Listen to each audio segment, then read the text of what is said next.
Monday afternoon here on Believe in White Sox on the Believe Podcast Network. I'm Greg Miraz, your host of the Believe in White Sox podcast. And a reminder to subscribe on Apple Pods, Spotify, Stitcher, Amazon Music, Google Pods, Overcast, wherever you get our show. And also make sure that you hit like and subscribe on the YouTube page.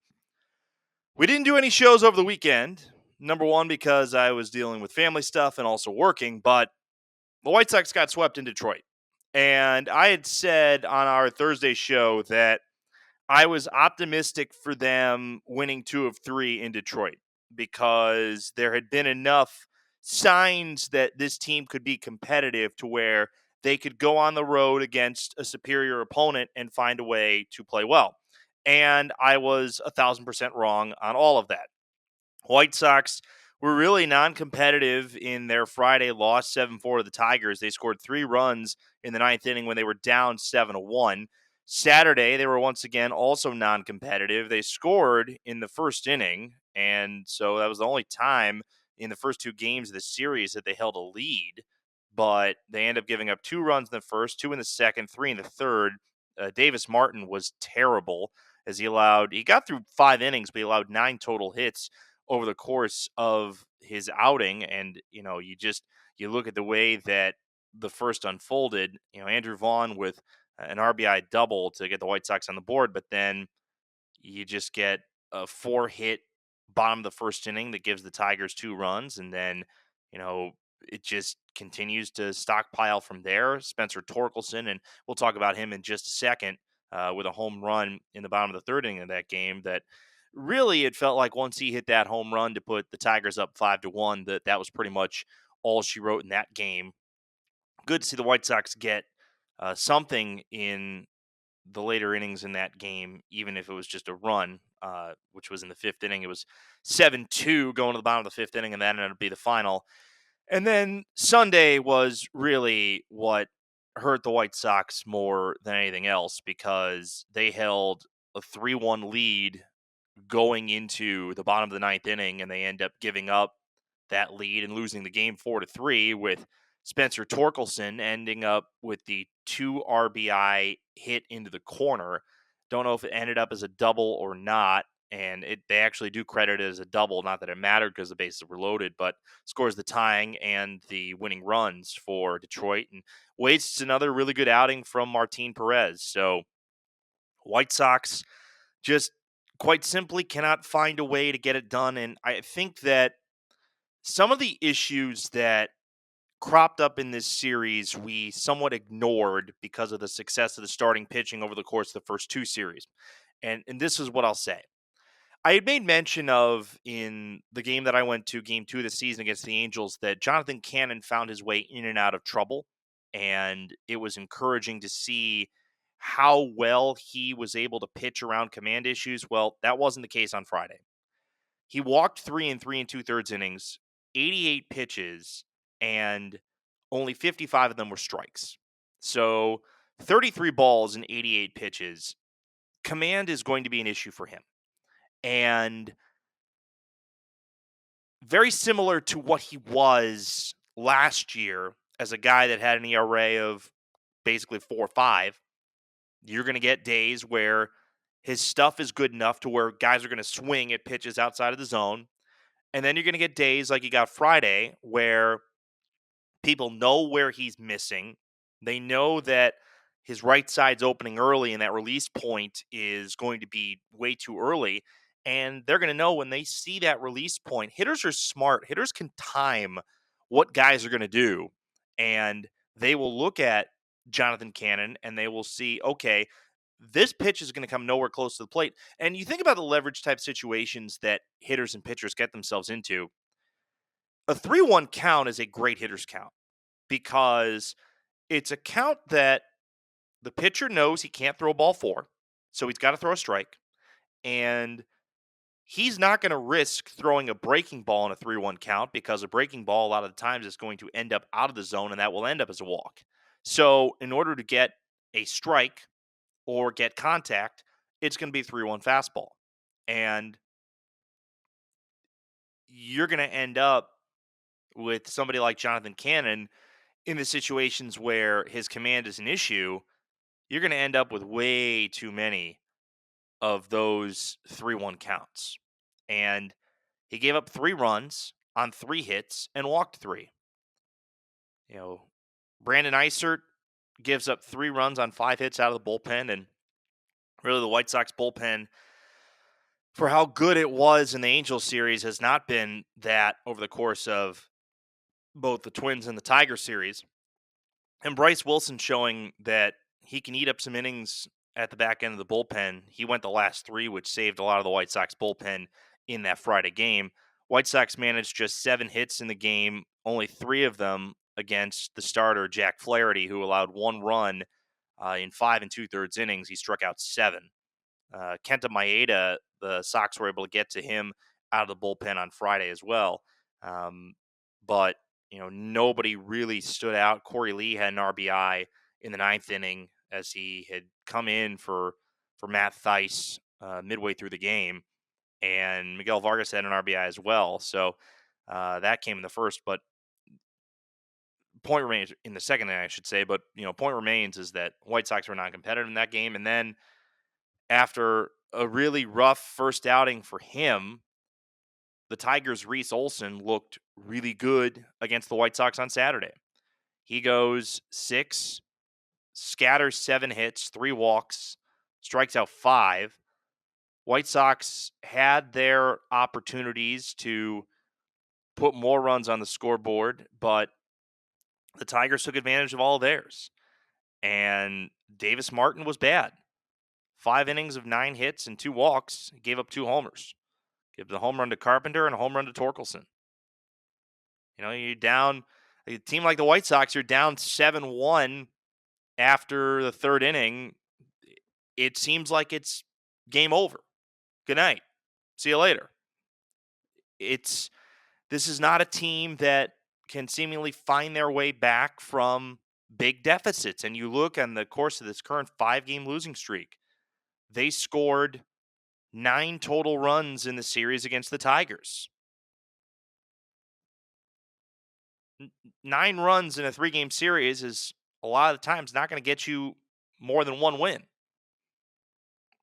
But then it's really Sunday that hurts most of all, because Martin Perez was good once again. Sox get 2 in the top of the 1st inning, and that was based on an Andrew Vaughn single to right and a Matt Thaiss sacrifice fly. So you get 2 in the 1st. You end up giving up 1 in the bottom of the 2nd inning, get 1 in the top of the 4th inning. And then from there, it was really just a very well-executed bullpen strategy to a point from Will Venable. And the one thing that I'll say about Will Venable is that he is trying to find matchups with his relief pitchers, but I think one of the big things that I'm struggling to find out at this point is, what is Mike Clevenger's role? I thought he was going to be the closer. It turns out, it seems like he's going to be more of the high leverage guy, because he ends up coming in for Martin Perez, walks 2 guys. Cam Boozer ends up getting a strikeout to get the Sox out of a jam.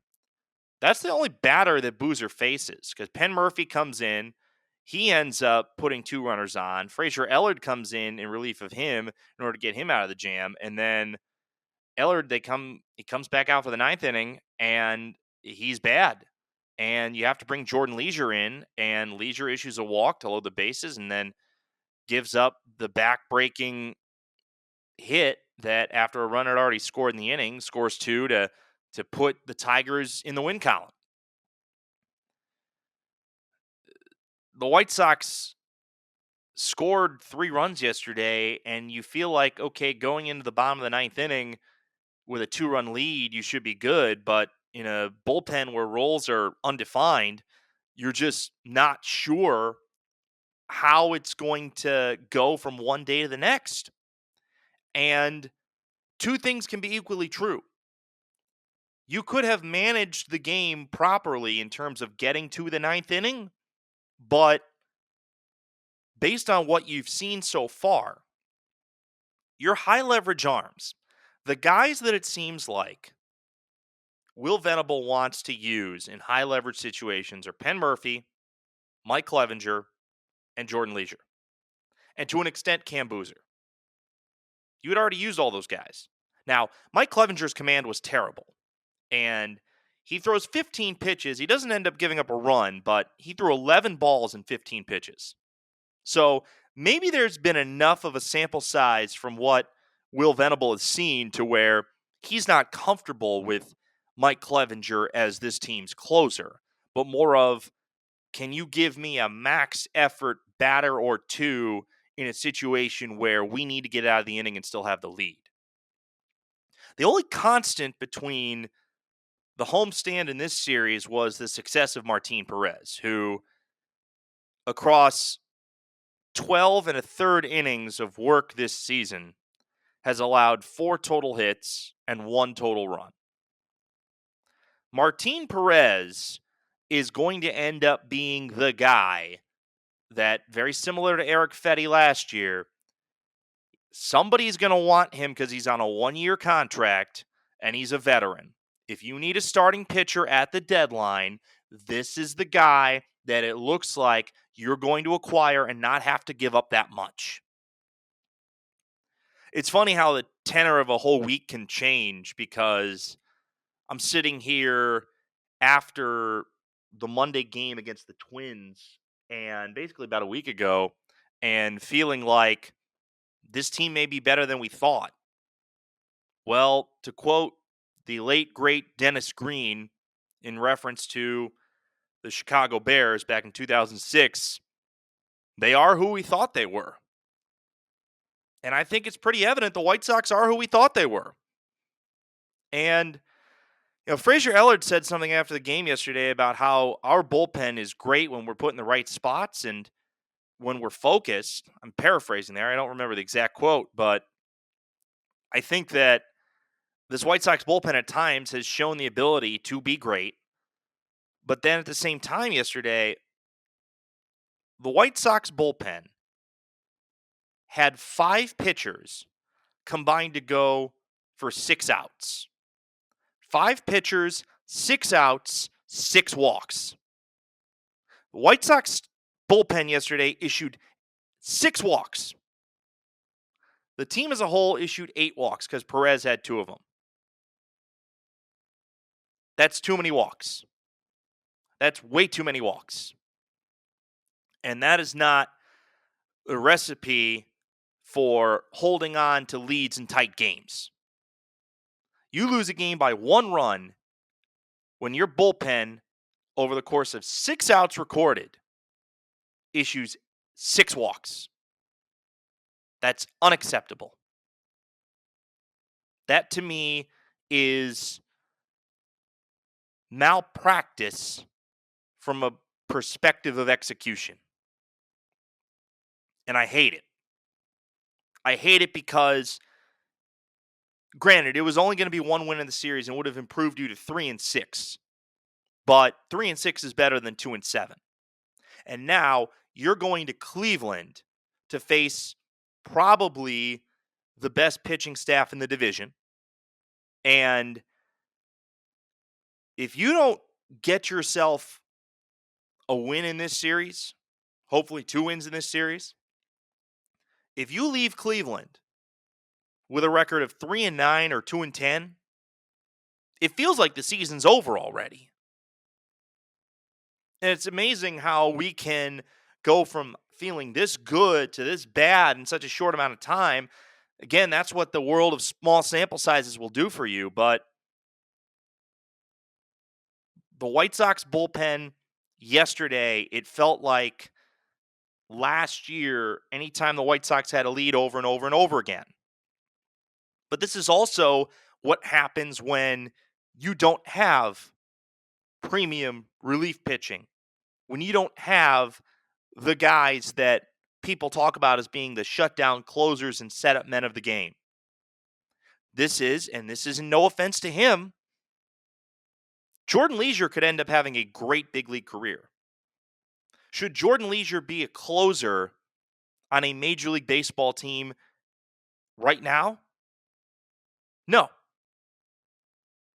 not in the slightest.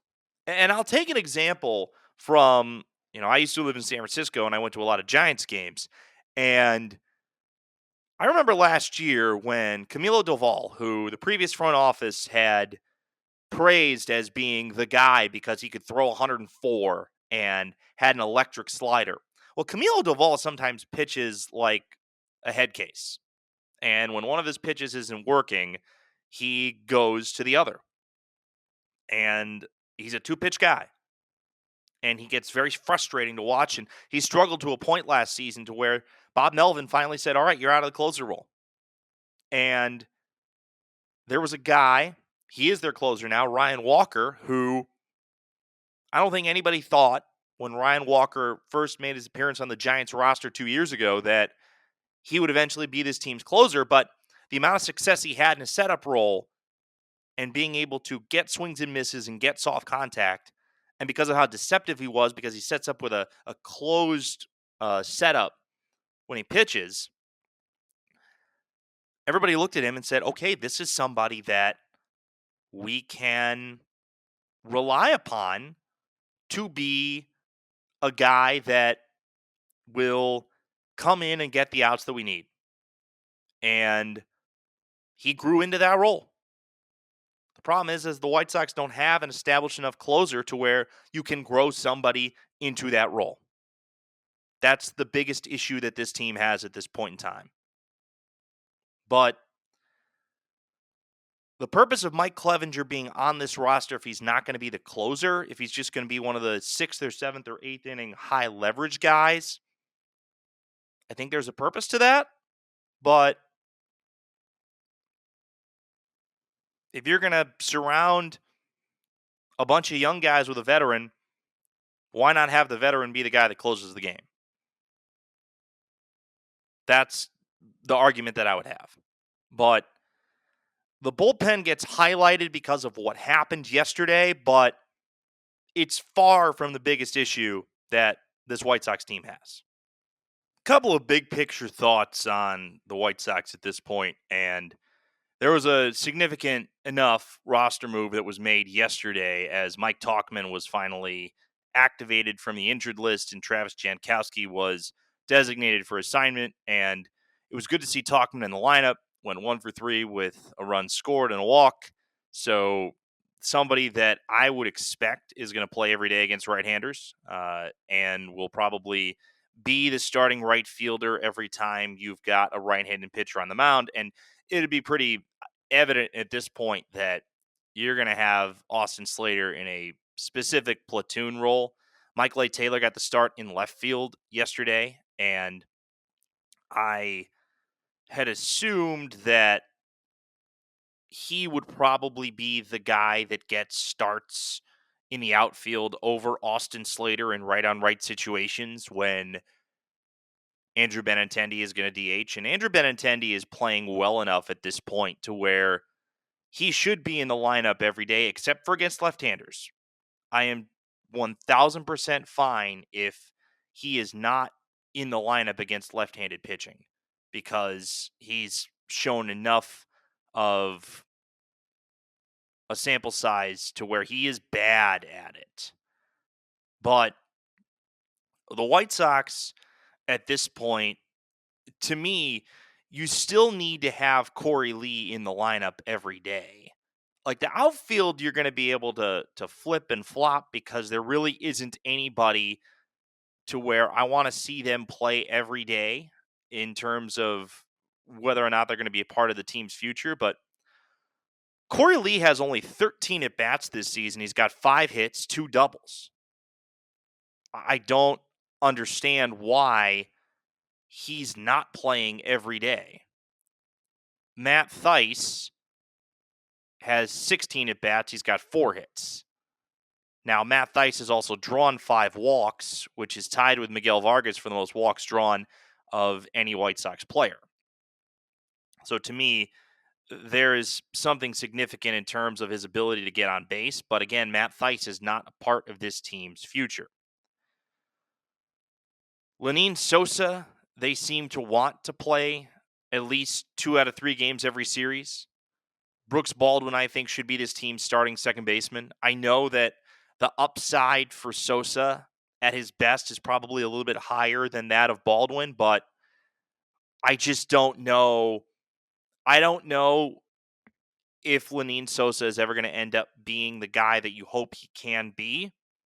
And he might be running out of time in terms of, can he warrant the amount of at-bats to keep him in the lineup every single day. But right now, this White Sox team is just, they're not hitting. They're not hitting. They're hitting 211 as a team. In terms of regulars, guys that, if you're looking at, and granted, small sample size and numbers, there are 8 guys who have at least 20 at-bats this season. Only 2 of them are hitting over 200. Andrew Benintendi and Brooks Baldwin. Now, Lenyn Sosa is hitting at exactly 200. But, Nick Maton, he's got 2 homers, represents 2 of his 3 hits. I've seen a lot of chatter based upon how Chase Mydroth is playing down at AAA Charlotte in terms of why he's not yet on the big league roster and why Jacob Amaya is still on the big league roster. Chase Mydroth has gotten off to a fantastic start. He's got 8 hits and 24 bats with Charlotte, 3 homers, 4 runs driven in. On base of 500, OPS of 1250. Maybe service time be damned for somebody that was a 4th-round pick in 2022. He's 23 years old.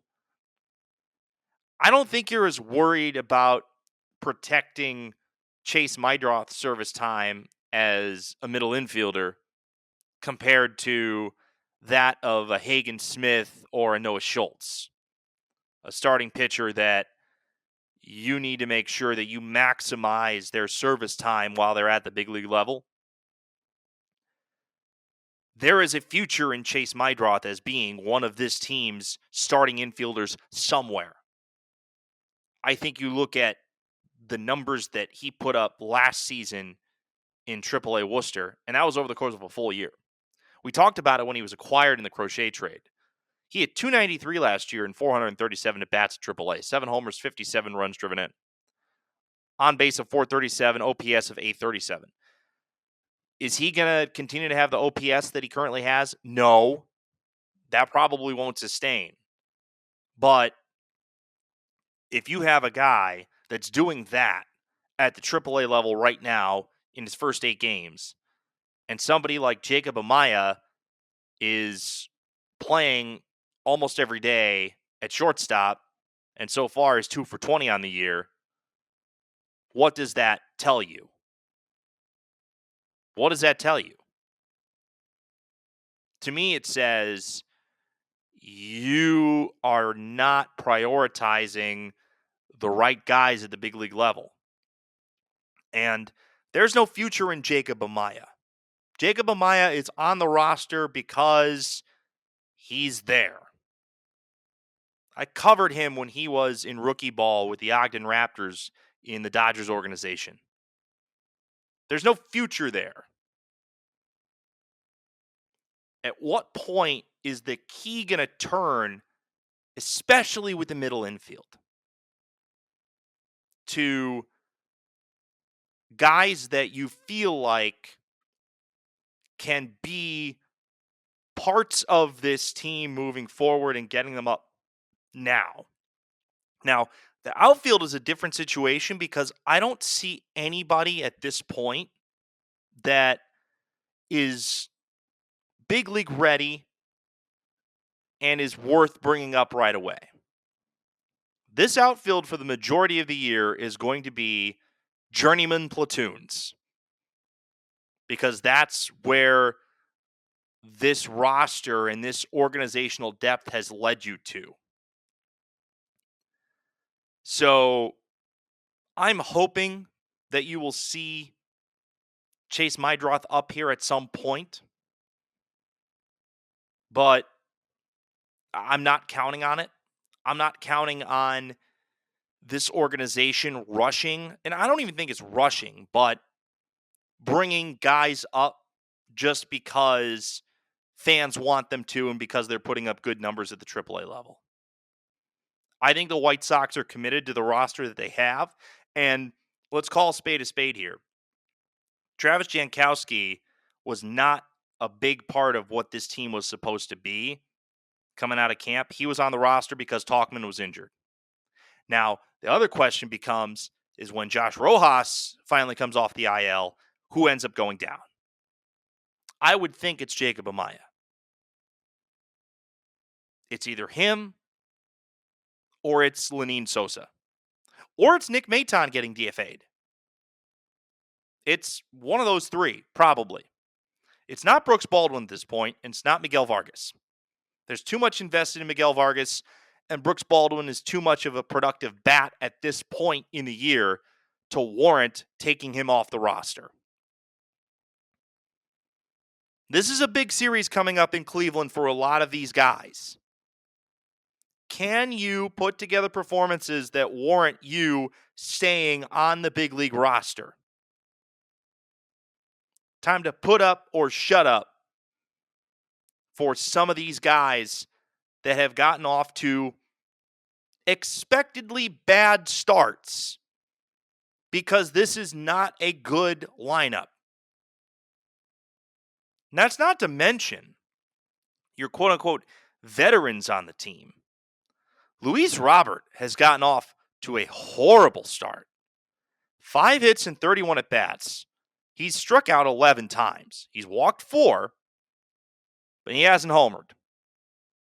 Andrew Vaughn only struck out 6 times.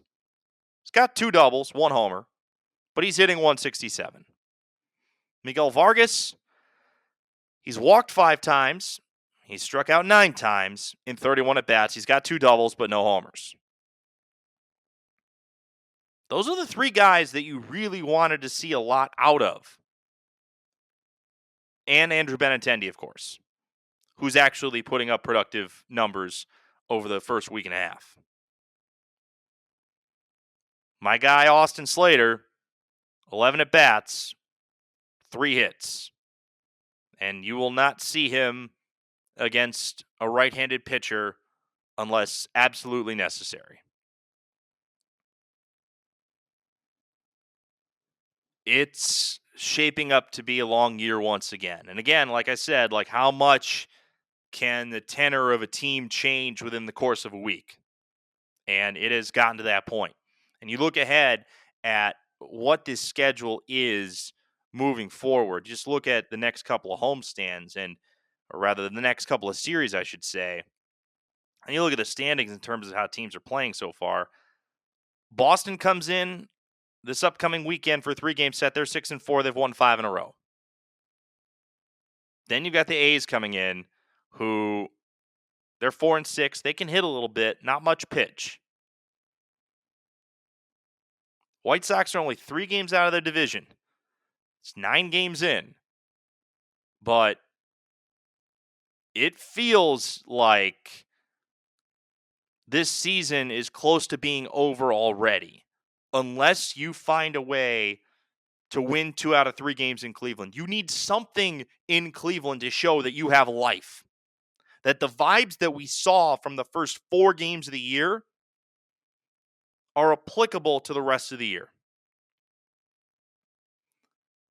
I want to see that the first 4 games of the year were not fool's gold. That what we saw was something tangible. And if we can see something over the course of this series that reinvigorates our belief in this team has something and can be competitive, then I think it's going to keep the interest of a lot of people in who is currently on this roster.